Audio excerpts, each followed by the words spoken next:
Bienvenidas y bienvenidos al segundo seminario de verano del ICEN Grado en Seguridad. Soy la doctora Magdalena Alcocer y voy a presentarles la conferencia sobre los retos de seguridad y de inteligencia en el Estado mexicano. Primero que nada quiero agradecer la invitación a los organizadores, al general de división y doctor en Ciencias Económicas, don José Lorenzo Jiménez Bastida, al doctor Luis Cruz Mirabet, director general de ICEN, Centro Universitario, y al maestro y coronel Juan Carlos Torrijos. Para mí es un gusto estar con ustedes y compartir un poco de lo que está sucediendo en materia de seguridad y de inteligencia en el Estado mexicano. Bien, pues me voy a permitir compartir una presentación con ustedes. Voy a ampliarla. Ahí está.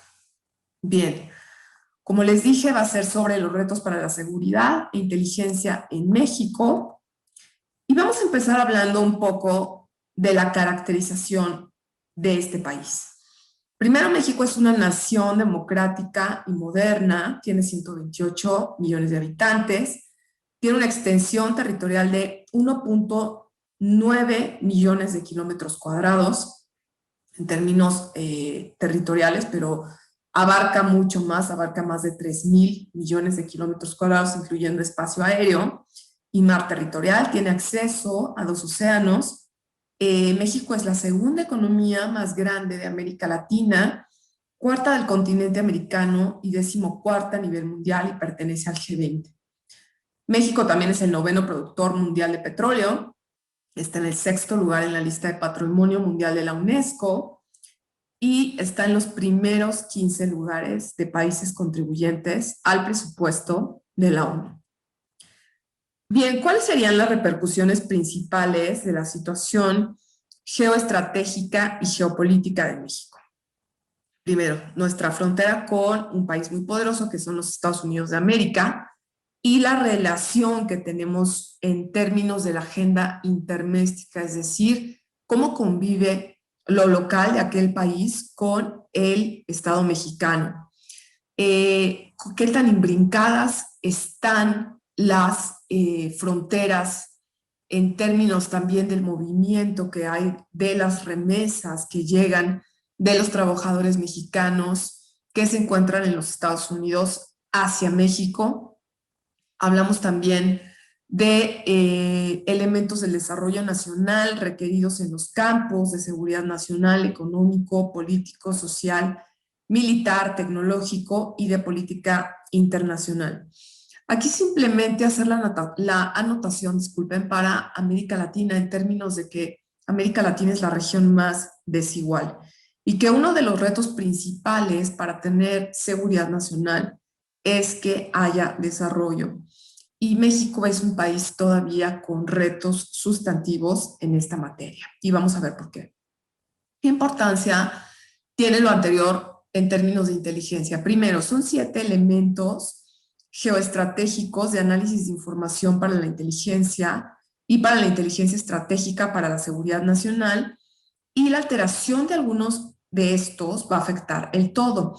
Cuando digo que qué propuesta sugiere el autor, me refiero a uno de los mejores estudiosos de seguridad nacional que da clases dentro del Centro de Estudios Superiores Navales, el doctor Emilio Bizarretea, y él plantea básicamente 7 premisas para mejorar y lograr el bienestar nacional mexicano.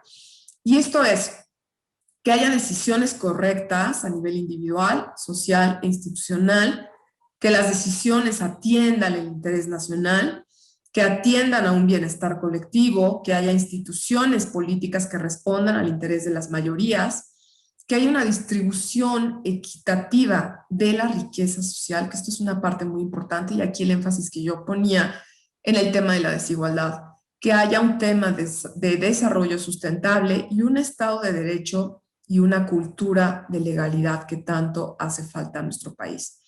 Entonces, hablando de nuevo y regresando a la relación bilateral con Estados Unidos de América, es sumamente importante esta relación para México, obviamente porque compartimos frontera con ellos hacia el norte, pero ha sido siempre una relación asimétrica e históricamente sensible, ha sido una relación compleja. Con nuestro vecino perdimos más de la mitad de nuestro territorio en el año, bueno, en el siglo en el siglo XIX. También tenemos que en la frontera sur es una frontera complicada, es una frontera porosa y tenemos el tema migratorio y la contención de este fenómeno por parte de la Guardia Nacional o lo que antes era la Policía Federal con algunos de sus elementos y también incorporados marinos y parte del sector militar. Bien, ¿qué tenemos en términos comerciales? Pues un nuevo tratado comercial firmado el 1 de julio de 2020 que sustituye el Telecano, el famoso Tratado de Libre Comercio de América del Norte. Sabemos que durante el primer mes de cuarentena, la economía mexicana y las exportaciones de México a Estados Unidos se desplomaron aproximadamente 47.9%. La administración Biden, hay una relación de tensión con esta nueva administración. Como ustedes saben, en enero llega este nuevo presidente y toma posesión de su nueva gestión y la relación se torna tensa por varios puntos.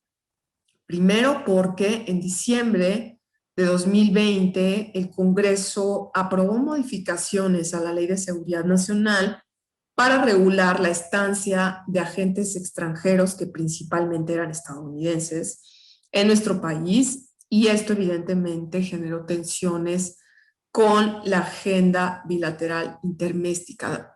Solamente para hacer un paréntesis, debo recordar que en las anteriores administraciones del presidente Peña Nieto y anteriormente el presidente Calderón, una relación muy cercana con los Estados Unidos de América y esta relación en esta nueva administración ha ido perdiendo cercanía, se han generado tensiones y se ha vuelto a un discurso que era enarbolado en buena medida como elemento de independencia y diversificación, perdón, de la política exterior mexicana para hacer un contrapeso a la política tan concentrada que había con los Estados Unidos. El tema de las vacunas es un tema importantísimo porque el gobierno mexicano, a pesar de que ha recibido ayuda de los Estados Unidos, también ha sido proclive a establecer relaciones cercanas con China y con Rusia, lo que ha generado también tensiones con los Estados Unidos. Recientemente estuvo de visita la vicepresidenta Kamala Harris y Kamala Harris vino con un discurso sobre todo en Centroamérica y en México en términos de disuadir la migración y de enfatizar que los Estados Unidos serían enérgicos en términos de la aplicación de la ley y de la intolerancia hacia este fenómeno migratorio. Bien, en términos de los efectos del COVID-19 es importante mencionar, de acuerdo con los cálculos de la Comisión Económica para América Latina, que el COVID-19 borrará 13 años de movilidad social, dejando 214.700.000 pobres y 83.400.000 en pobreza extrema. Y México será el país con mayor incremento de pobreza en la región. Al cierre de 2020 se calculó que 47.8 de cada 100 mexicanos serían pobres y 15.9 de cada 100 estarían en pobreza extrema. Pues estos datos son datos alarmantes que evidentemente repercuten en términos de las políticas sociales que se han implementado del Estado y que vuelven aún más desigual el país en términos económicos y que evidentemente incide en los factores que generan inseguridad en el país. Bien, en términos de la explicación de esta lámina, diré que México lleva 26 años en el camino de reformas en materia de seguridad y en materia de justicia, desde la creación del Sistema Nacional de Seguridad Pública, que es el órgano coordinador y articulador de las políticas de seguridad en el Estado mexicano. En términos de las reformas instrumentadas constitucionales, las más profundas tuvieron lugar en el año 2009, pero han seguido su camino hasta el año 2019 y el presidente ha anunciado que próximamente habrá nuevas reformas en seguridad. Simplemente mencionar que a nivel federal tenemos que sucede una lógica en términos de seguridad y a nivel local otra distinta. Es decir, no corre la implementación de las reformas la misma velocidad y eso hace que se generen territorios que son mucho más proclives a temas de inseguridad y de actividad delictiva también. Entonces, tenemos que ha habido un aumento de delitos de alto impacto, del fuero común y de violencia, un gasto público sin resultados eficaces, un gasto público que no es auditable tampoco, no hay un ejercicio serio de rendición de cuentas en el país, no hay evaluación de políticas públicas en seguridad tampoco, hay un discurso populista enarbolado por la administración actual que ha dividido a la sociedad en términos de decir quiénes son los que tuvieron acceso a oportunidades, que digamos que serían los ricos y la clase media educada, y haciendo un desprecio por la ciencia y un desprecio por la gente que estudiamos maestrías, doctorados, es decir, un discurso simplemente orientado, evidentemente, a ganar legitimidad en la mayor parte de la población, que es una población desigual, como les decía, 128 millones de habitantes, donde aproximadamente el 8% van a la universidad o tienen estudios universitarios. Ya ni hablemos de maestrías y doctorados, que es ínfimo el número. Entonces, México también es la democracia más cara del mundo, es una democracia ineficaz, es una democracia en consolidación y en proceso, con un camino que viene desde fines de los años 70 a través de la instrumentación y empuje de diversos partidos políticos para que hubieran reformas electorales. Sin embargo, esas reformas pasaban únicamente por la parte legislativa y la consolidación de una participación ciudadana, democrática y de movimientos sociales no caminaba a la par de la implementación de estas reformas electorales. Se calcula aproximadamente que el voto en México vale $21 per cápita, y esto ya nos habla de que es la democracia más cara del mundo y de presupuestos onerosos para las campañas, ya sean intermedias, que son a los 3 años de la gestión del presidente que entra en turno, o ya sean presidenciales a los 6 años después de que termina la administración en función. Bien, hay instituciones también frágiles de seguridad, redes de corrupción, poca confianza en la autoridad, una transición inconclusa del sistema penal acusatorio y de sus operadores, sobre todo de las policías investigadoras, para estar familiarizados con la implementación de este nuevo sistema. El ejército está implicado en la lucha antinarco también, y eso veremos más adelante que tiene implicaciones también serias, sobre todo para la democracia. En términos locales, podemos decir que, como decía, hay una disparidad en la aplicación de las reformas, hay una debilidad de las policías locales, hay un abandono de la creación de capacidades técnicas y operativas para las instituciones de seguridad por parte de los gobernadores.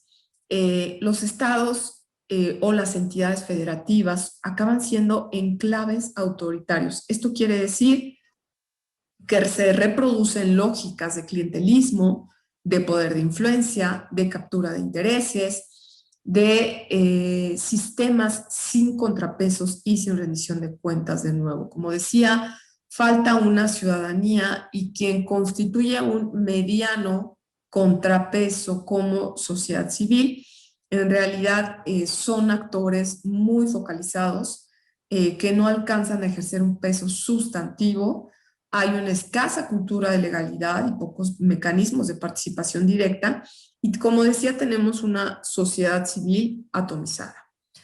Bien, el presidente actual terminará su gestión en 2024, comenzó en 2018, y comenzó su agenda con dos puntos principales: el combate a la inseguridad y la corrupción.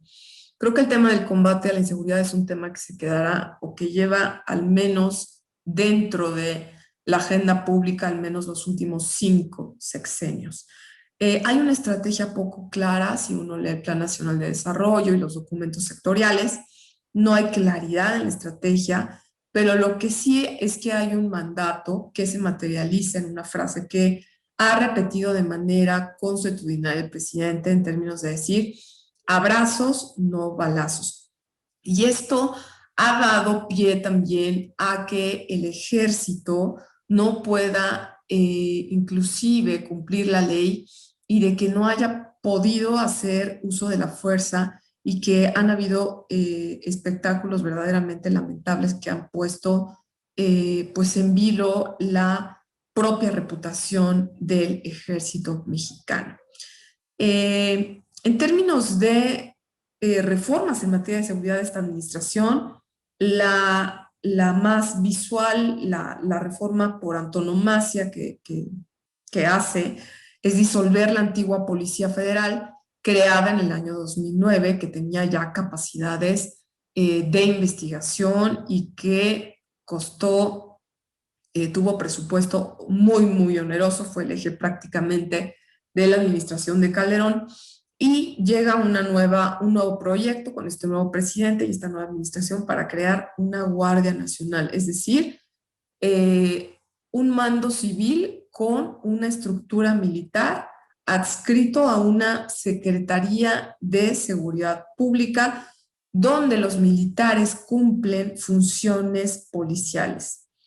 Inexplicable que es este tipo de órgano en ningún diccionario y en ningún tipo de modelo militar o policial, porque es un híbrido inventado que nadie se explica bien a bien en cuáles serán las consecuencias finales de su estructura y de su operación. Bien, pues hay expresiones de actividad delictiva en diversos ámbitos, en situaciones de pandemia, que han tenido que ver principalmente con la actividad del huachicol, que es como se le llama la ordeña ilegal de ductos, y esto ha generado pérdidas calculadas en aproximadamente 3,000 millones de dólares al año en México. Hay un tema severo de saqueo de transportes en carreteras, lo que le llamamos federales, de cuotas, y también en carreteras libres y territorios tomados por diversos grupos del crimen organizado. Bien, pues en términos de corrupción, también México sigue siendo el país peor evaluado entre los integrantes de la Organización de Cooperación y Desarrollo Económico, está en la última posición, y México se ubica ahora en el lugar 124 de 180 países evaluados. Si pasamos un poco al tema de la inteligencia, simplemente para mencionar algunos antecedentes para poner en contexto, mencionaríamos que con Porfirio Díaz, que es el presidente que entró en el año 1890 aproximadamente, generó una policía secreta a través de los agregados que habían en las embajadas de México en el exterior, pero no hacía propiamente inteligencia ni se seguía el ciclo, simplemente era una policía secreta. En el año de 1918 se crea un incipiente servicio de investigación confidencial, la vigilancia de acciones enemigas y actividad obrera en el Estado mexicano, y existen los primeros registros de las organizaciones de inteligencia en el reglamento interior de la Secretaría de Gobernación. Y en 2018 se cumplieron 100 años de la fundación de los servicios de inteligencia en México, pero repito, no era propiamente inteligencia estratégica porque no había ciclo. Bueno, del año 1929 a 1947 tenemos que ubicarlo como un periodo clave donde se articulan a través de un partido político que dura en el poder 71 años llamado Partido Revolucionario Institucional. Se logra articular el sector obrero y el sector campesino. Y lo que había en términos de inteligencia es que había un seguimiento a la información política por parte de una policía administrativa que trabajaba en términos de, disculpa, de asuntos internos. Entonces, en el año 1947 se crea la Dirección Federal de Seguridad y es un periodo oscuro dentro de la inteligencia, ya que tuvo que ver con la erradicación por parte del Estado de movimientos de izquierda, políticos o guerrilleros de los años 60 y 70. En 1985 se suscita una tensión importante en relación con Estados Unidos en el momento en que un agente de la Drug Enforcement Administration, de la DEA, es asesinado y torturado en el estado de Jalisco. Y esto hace que hay un cuestionamiento sobre el papel de los servicios de inteligencia en México, ya que estaban involucrados en estos hechos. Asimismo, se creó la Dirección General de Investigación y de Seguridad Nacional y prácticamente hasta 1989 es que se funda el Centro de Investigación y Seguridad Nacional como un servicio civil y con atribuciones en términos de hacer documentos estratégicos para la presidencia de la República. Sin embargo, es hasta el año 2005 en que surge la Ley de Seguridad Nacional. En México no hay una ley de inteligencia, lamentablemente, y es el momento en el que se amplían las facultades del Senado para legislar en esta materia y que se definen los alcances, los límites y los controles a los que estaba sujeto el CISEN. ¿Cuál era el propósito de este centro fundado en 1989? Era generar inteligencia estratégica, táctica y operativa que permitiera preservar la integridad y la estabilidad del Estado mexicano y dar sustento a la gobernabilidad y fortalecer el Estado de Derecho. Hoy por hoy ya no existe, ya que en esta nueva administración desapareció y se creó el Centro Nacional de Inteligencia en su lugar. ¿Qué pasa con los servicios de inteligencia en México? Bueno, primero que son un reflejo siempre en todos los países de los intereses de los líderes o de las prioridades del gobierno en turno. Sin embargo, la falta de información tiene costos altísimos para la nación y eso lo estamos viendo cómo se refleja en la grave situación de inseguridad que hay en México. Ha faltado consolidar una comunidad de inteligencia a partir de la coordinación y la cooperación entre agencias. No se hace hoy por hoy inteligencia estratégica como un elemento decisivo para formular políticas de seguridad. Falta desarrollo científico y tecnológico clave para la inteligencia y ningún presidente en México ha querido regular jurídicamente los servicios de inteligencia y, en consecuencia, evidentemente, no se ha consolidado una comunidad como tal. ¿Cuál sería el objetivo de generar una comunidad? Pues generar condiciones favorables para desarrollar la inteligencia y la idea sería crearla a través de un acto legislativo.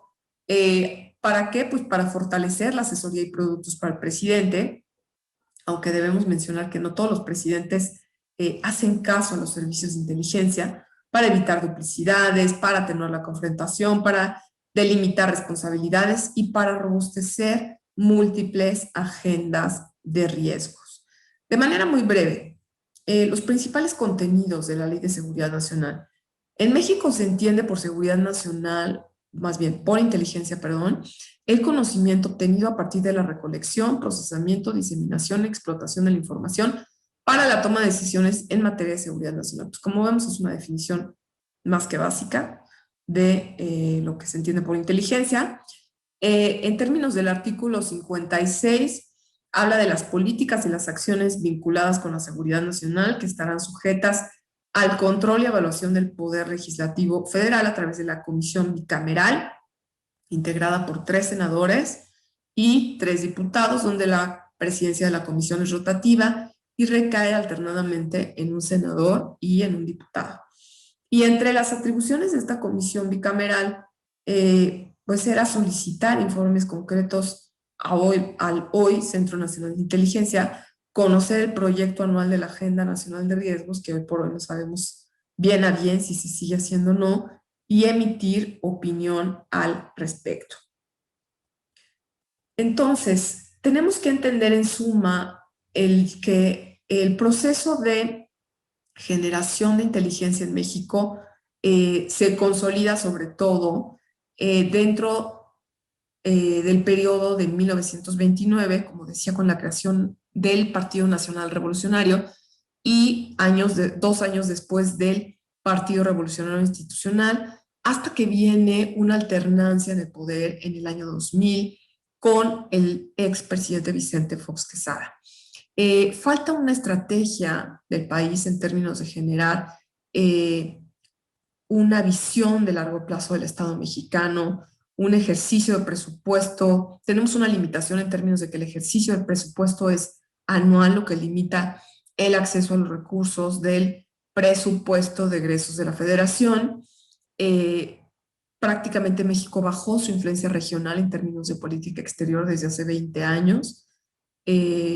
Se calcula como periodo histórico clave, pues la firma del Tratado de Libre Comercio, o la entrada en vigor más bien de él, que fue el 1 de enero de 1994, momento en que a la par estaba surgiendo el movimiento zapatista de liberación nacional en el estado de Chiapas.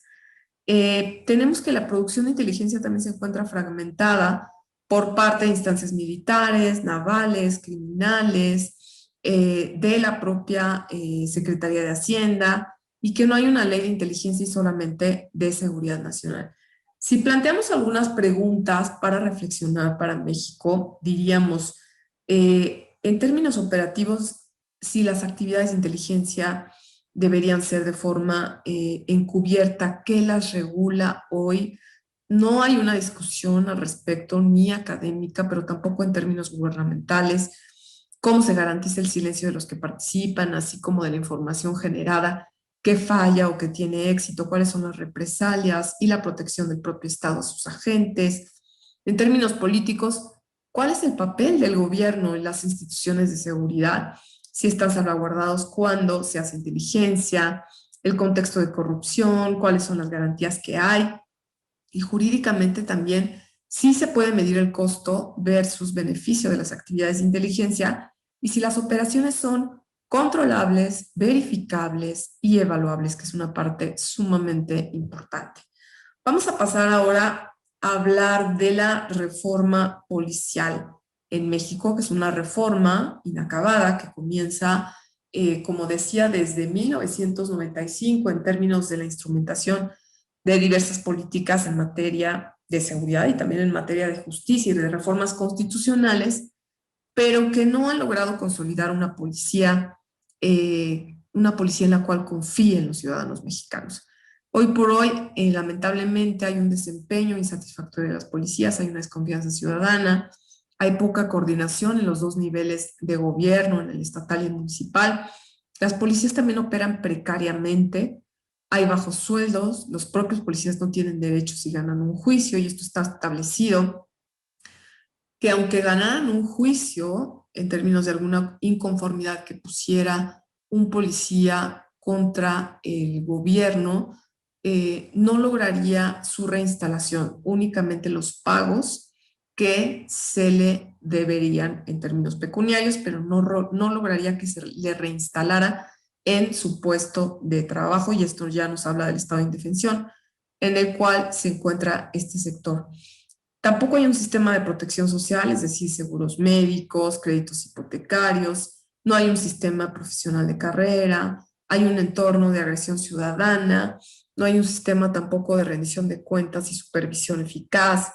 Las policías pues, han sido toda la vida cajas negras porque nunca se han abierto a la evaluación ni académica, ni a la entrada, ni supervisión de organismos de la sociedad civil u organismos técnicos o universidades para trabajar de manera conjunta con este sector. Y también hay poca profesionalización para los policías y básicamente lo que reciben de instrucciones de tipo militar lo cual no tendría que ver mucho con la formación que debería recibir un policía. Y prácticamente los policías están listos o los preparan en 6 meses. Si hablamos de una encuesta en términos de confianza de instituciones 2019, vemos aquí que del lado izquierdo, las universidades son las que tienen mejor reputación en México, después sigue el ejército y después la presidencia, y vemos que en último lugar está aquí la policía, senadores, sindicatos, partidos políticos y en el peor, los diputados. Entonces, esto explica que ante la situación de inseguridad sean aprobadas por parte de la población las medidas de populismo punitivo. Bien, vamos a hablar ahora un poco de la Guardia Nacional, que sustituye a la Policía Federal que estaba creada desde el año 2009 y que duró 2 gestiones presidenciales. Entonces, se disuelve la Policía Federal, tenía 36,000 elementos y solamente 10,000 elementos aceptan pasar a la Guardia Nacional sin un conflicto laboral, sin un litigio laboral severo. Llevan a cabo inclusive movilizaciones de la ciudad dentro de la Ciudad de México y sobre todo paralizando el acceso al aeropuerto internacional de la ciudad. Y la Guardia Nacional asumió funciones de la Policía Federal, pero menos del 10%, como decía, del estado de fuerza permaneció. También se transfieren a esta Guardia Nacional miembros de la Secretaría de la Defensa Nacional y de la Secretaría de Marina a la Guardia Nacional, incorporando estos 3 sectores, pero con un tipo de régimen laboral distinto, y por eso es que no se integraron tantos policías a la Guardia Nacional en vista que perdían varios de sus años de antigüedad, su grado y varios beneficios sociales que se habían construido o que muchos servidores del Estado habían logrado. ¿Sí? Entonces, pues se mandaron a la calle aproximadamente 26,000 personas capacitadas, muchas de ellas en el extranjero, en términos operativos y técnicos y con conocimiento del know-how de la seguridad y de su operación por parte a nivel institucional. Otro tema importante respecto a la Guardia Nacional es que a nivel de la ley, si una entidad federativa solicita que al territorio vaya la Guardia Nacional, pues el Estado debe estar dispuesto a firmar un convenio con la Guardia Nacional, firmar para recibir un pago por parte de los recursos que tiene esta entidad federativa y entonces empezar a operar. Y esto evidentemente sale mucho más barato para los gobernadores que estar invirtiendo en las capacidades institucionales de las policías locales en las entidades federativas.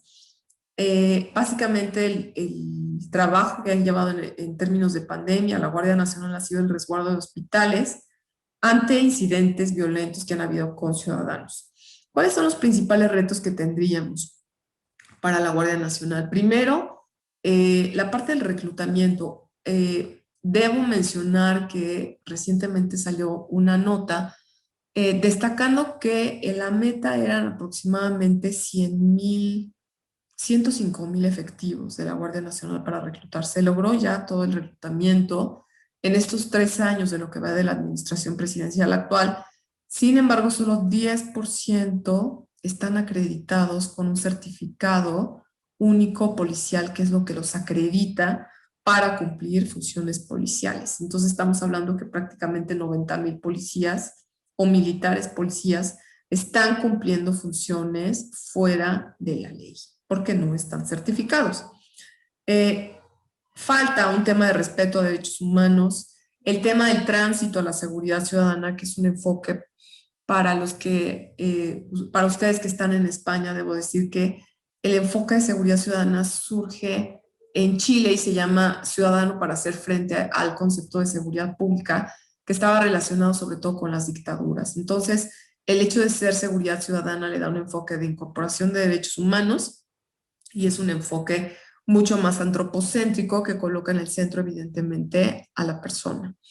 Es un órgano civil también, la paradoja que decía de la Guardia Nacional, con funciones policiales y estructura militar, lo que ha hecho que haya un proceso de militarización en México de la seguridad y que haya una difícil consolidación en el énfasis de políticas de prevención, que al día de hoy tiene presupuesto cero, la protección de los derechos humanos, que evidentemente las denuncias ante la Comisión de Derechos Humanos Nacional pues, se han elevado de manera sustantiva, y las prácticas de transparencia que son inherentes a una versión democrática de la reforma policial y de la seguridad.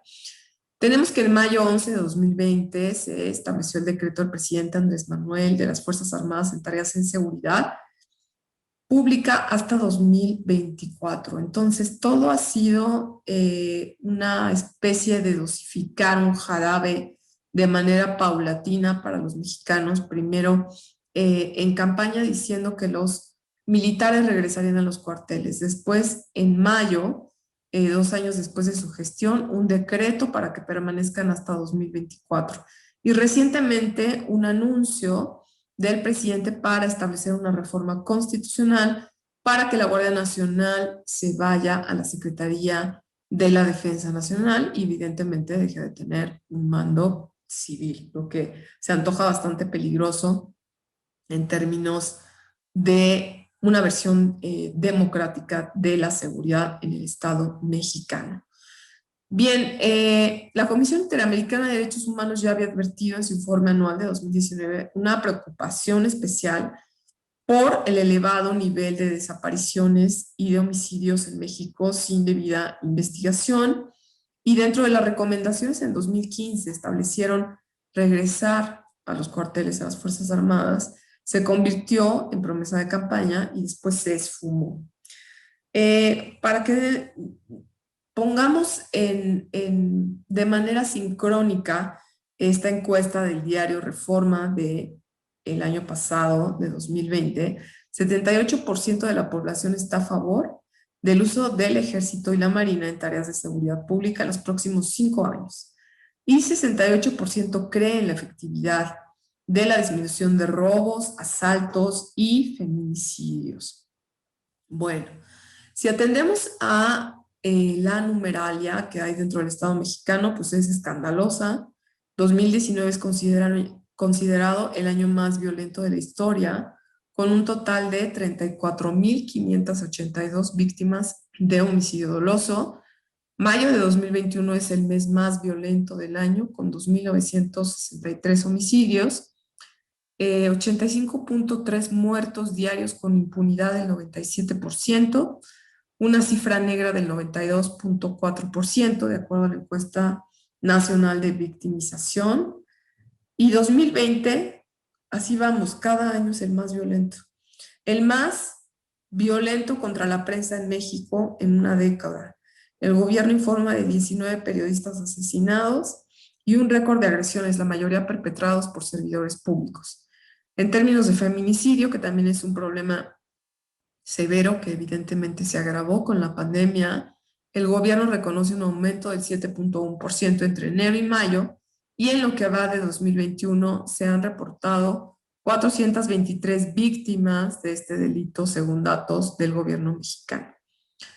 ¿Qué hay de la encuesta nacional de seguridad pública urbana de marzo de este año? No, disculpa. Bueno, en específico, solamente para mencionar que 78,4% de la población siente inseguridad. O sea, en percepción de inseguridad estamos en números altísimos. 78,4% de la población de 128 millones de habitantes es una barbaridad en términos de percepción de inseguridad.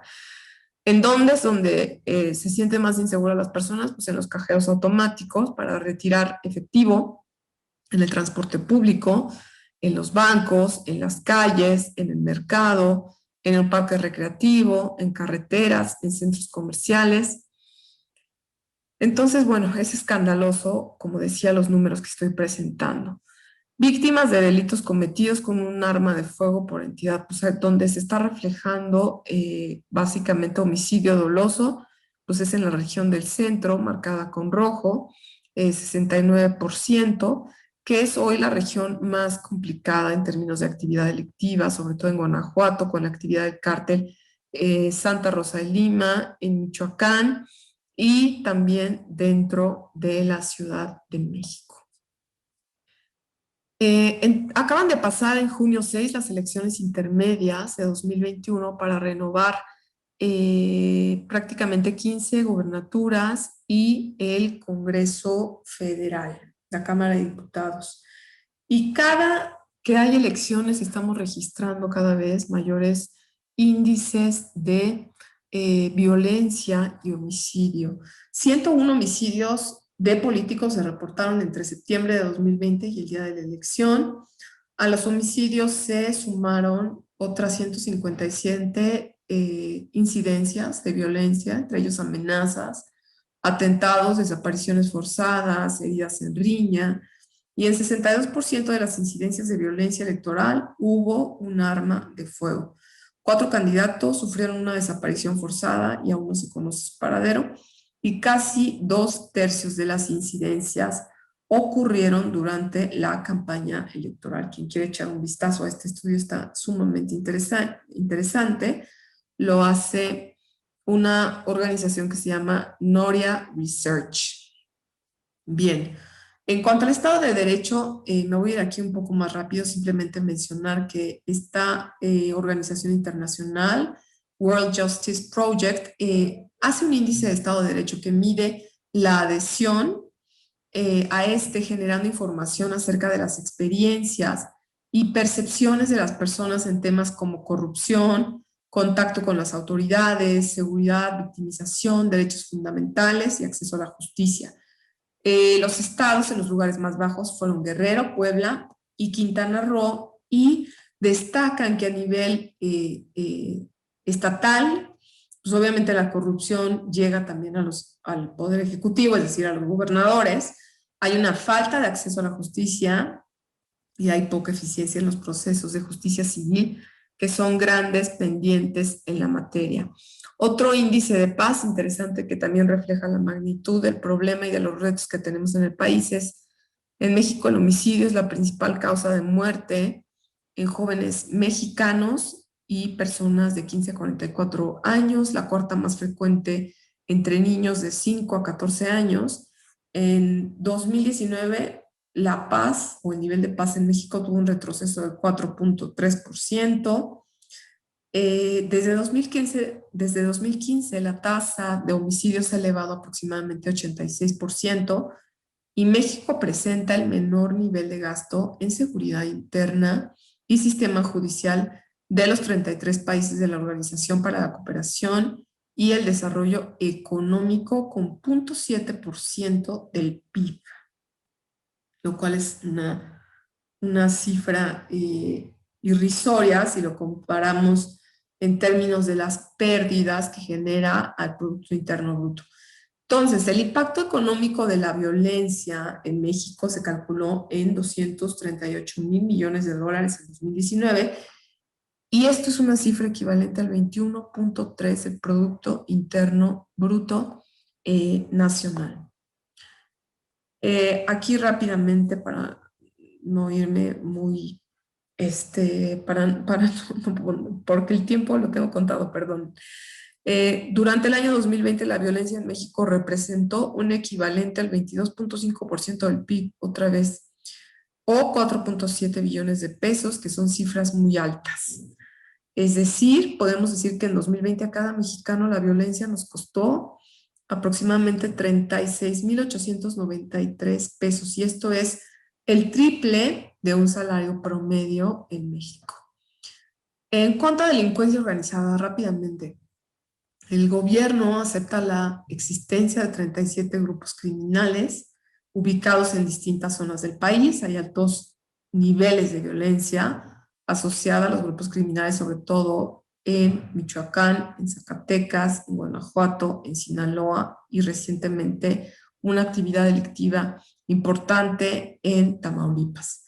El COVID-19 tuvo un impacto en las cadenas de suministro, y ha habido un proceso de legitimación en zonas vulnerables por parte de grupos criminales, sobre todo cuando empezó la pandemia, para repartir despensas a la gente de menores recursos o a la gente de los pueblos, haciendo una especie de política de Robin Hood con repartir, digamos, despensas a los más pobres y evidentemente compitiendo por esos vacíos que hay del Estado mexicano y de su actividad. Perdón. Bien, pues América Latina tiene una satisfacción con la democracia del 24%. Esto es bajísimo.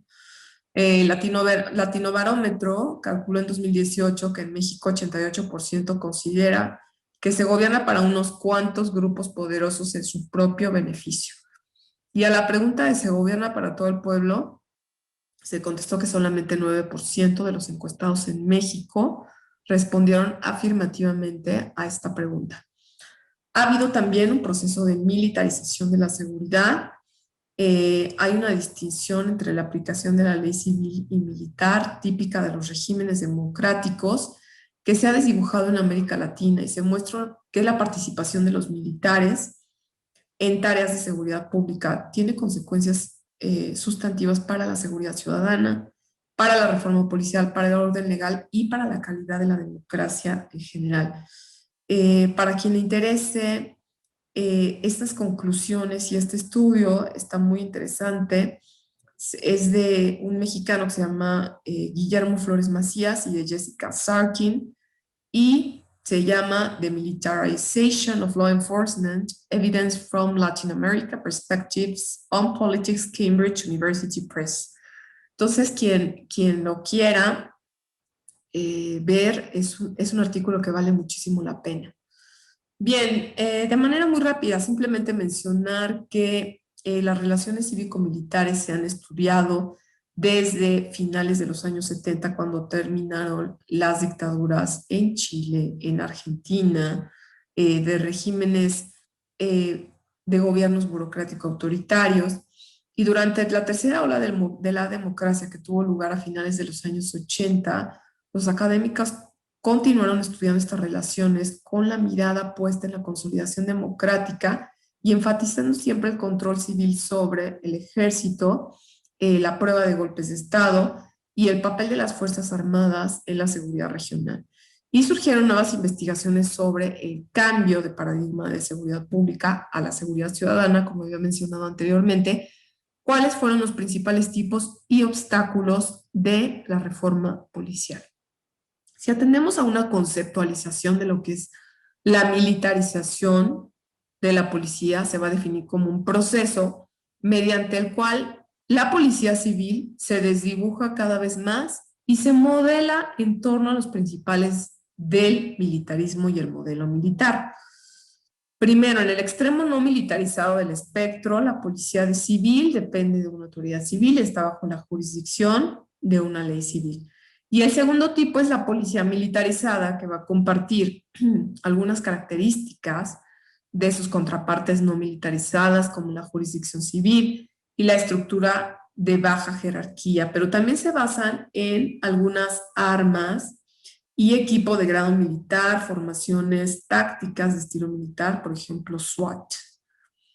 En cuanto al tercer tipo, el siguiente tipo avanza hacia el extremo más militarizado, que es una policía paramilitar, que va a incorporar prácticas propias de las Fuerzas Armadas y es la forma más extrema de militarización de la aplicación de la ley. Las Fuerzas Armadas asumen por sí mismas tareas de seguridad pública, incluida la prevención del delito, la lucha contra el delito y la seguridad penitenciaria.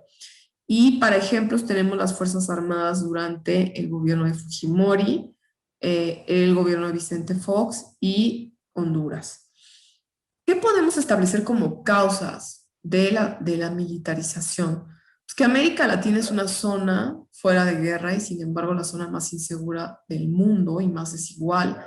Niveles de sofisticación, brutalidad y recursos del crimen organizado que han llevado a los gobiernos a militarizar la seguridad pública. Tenemos también, como decía, un populismo punitivo, que cuando los líderes apelan a enfoques duros contra el crimen para obtener ganancias electorales, ha sido alimentado por percepciones de incompetencia y corrupción de las agencias de la policía civil. Y el sector militar también se ha visto favorecido en encuestas de confianza, como veíamos anteriormente. ¿Cuál es el costo de la violencia? Pues el BID estima que el costo anual directo del crimen y la violencia en América Latina y el Caribe asciende a 261 millones de dólares o 3.55% del PIB de toda la región.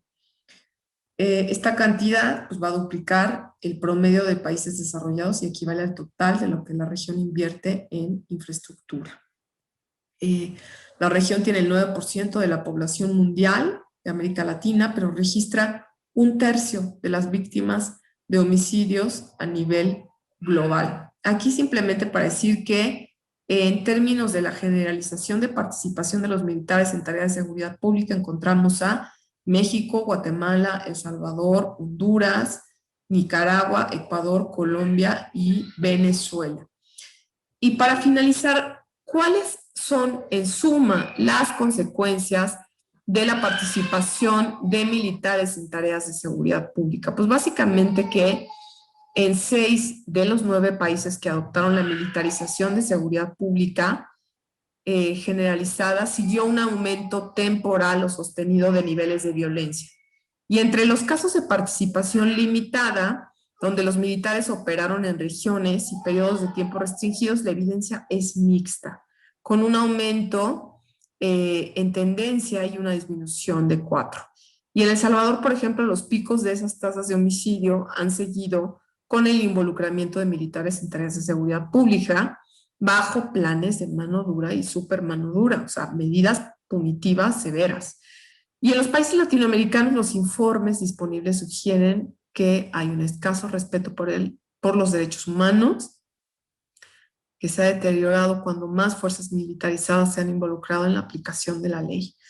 Y México es útil para ilustrar las consecuencias de la militarización debido a su participación generalizada del ejército desde 2006, por la coexistencia de innumerables fuerzas policiales que varían en su grado de militarización y abarcan el espectro que se encuentra dentro de América Latina y los niveles de violencia también típicos para esta región. Bien, pues por su atención, muchísimas gracias. Dejo mis datos de Twitter por si gustan seguirme, es @MagdaAlcocer. Quedo a sus órdenes y dejaré disponible también esta presentación por si alguien está interesado en darle una revisada, y pues me dará muchísimo gusto recibir sus comentarios y espero que esta presentación les haya aportado mucho. Muchísimas gracias por su atención.